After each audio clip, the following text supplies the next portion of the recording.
ठीक गलत का निशान लगाएं। सवाल नंबर 1, पाकिस्तान के 2 सूबे हैं।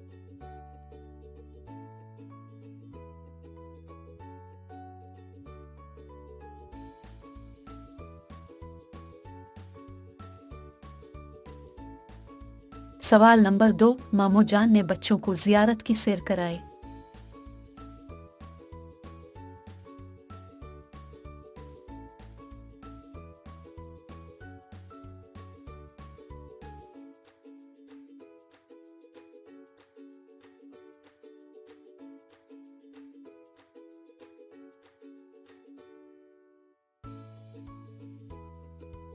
सवाल नंबर 3, कायदे-आज़म ने अपनी उम्र का आखिरी वक्त लाहौर में गुजारा था।